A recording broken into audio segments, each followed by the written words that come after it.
وعلیکم السلام ورحمۃ اللہ وبرکاتہ۔ کتنی آسانی کے ساتھ لوگ کہہ دیتے ہیں ایسا کچھ بھی نہیں ہے، ایسا سب کچھ ہے۔ انہوں نے وہاں دیکھا نہیں ہے، وہاں مزار کے اوپر انہوں نے وہ آیت لکھی ہوئی ہے موٹی موٹی سورہ الحجرات کی، کہ جس کا مطلب یہ ہے کہ اپنی آوازوں کو نبی کی آواز سے اونچا مت کرو، کہیں ایسا نہ ہو جائے کہ تمہارے اعمال برباد ہو جائیں اور تمہیں پتہ بھی نہ چلے۔ تو وہاں اونچا بولنے سے بھی اسی وجہ سے منع کرتے ہیں۔ وہ آیت وہاں لکھنے کی کون ضرورت پیش آئی؟ قبر کے اوپر یہ آیت لکھنے کی کون ضرورت پیش آئی؟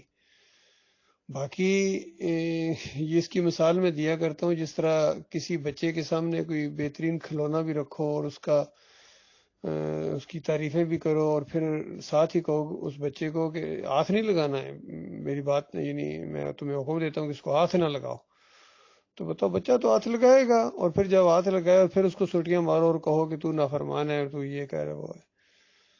تو جب اس نے گنبد سجا کے وہاں رکھا ہوا ہے، جالی سجا کے وہاں رکھی ہوئی ہے، تو لوگ تو وہاں جھکیں گے، وہاں ادھر منہ کر کے دعائیں مانگیں گے، سب کچھ کریں گے، اور پھر کہنا کہ کعبہ کی طرف کرو، کعبہ کی طرف کرو۔ تو یہ بچڑا کیوں یہاں سجا کے رکھا ہوا ہے گنبد کی شکل میں؟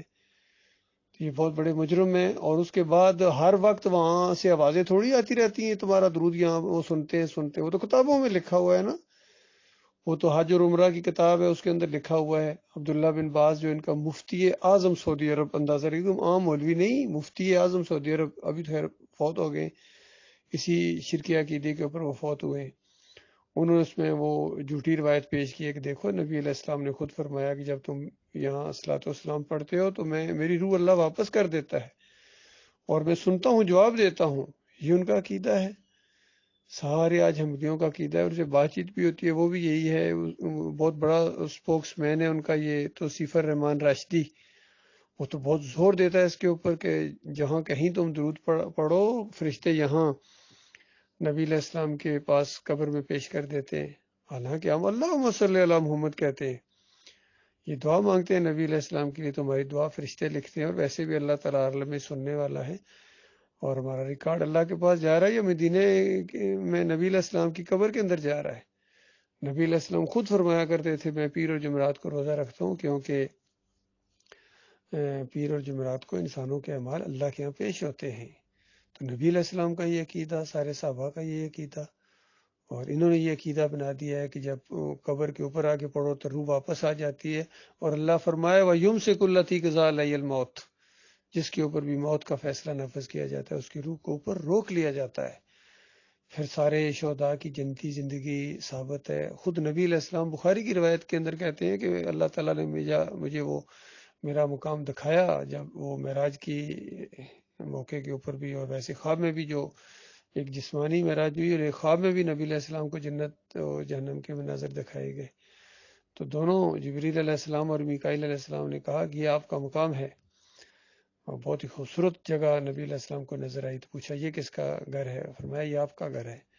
تو نبی علیہ السلام کہتے ہیں میں نے کہا پھر مجھے ذرا اندر داخل ہونے دو، تو دونوں نے کہا کہ نہیں، ابھی آپ کی زندگی کا کچھ حصہ باقی ہے، جیسا آپ وہ پورا کریں گے یہاں آپ آ جائیں گے۔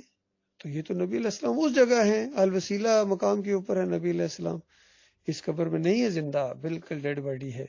اور جو بال برابر بھی کنیکشن یا روح کی واپسی کا عقیدہ رکھتا ہے وہ اللہ کی کتاب کا کافر ہے، مشرک ہے، قرآن کا انکاری ہے، اور پوری طرح ان کا شرک ثابت ہے۔ اسی وجہ سے اللہ نے ان کو ذلیل و خوار کیا، یہودیوں کے دست بستہ غلام ہیں، ان کے سامنے چوں بھی نہیں کر سکتے ہیں۔ اور اس دفعہ جو ویلنٹائن ڈے پر ان کے بادشاہ نے اور سب لوگوں نے جو کچھ کیا ہے، پھر نیون شہر جو بنا رہے ہیں اس کے اندر اعلان کر دیا گیا کہ اس شہر کے اندر سعودی عرب کا قانون نہیں چلے گا۔ ان کے کہنے کے مطابق اندازہ لگائیے کہ یہاں قرآن حدیث نہیں چلے گا، یہاں تو انٹرنیشنل لا چلے گا بھائی۔ تو بتاؤ کس قدر اللہ سے یہ بے خوف ہو گئے ہیں۔ تو ان کے اندر جو ایمان مانے تو اس کے اندر اصل میں خود ایمان کی رمق تک باقی نہیں ہے۔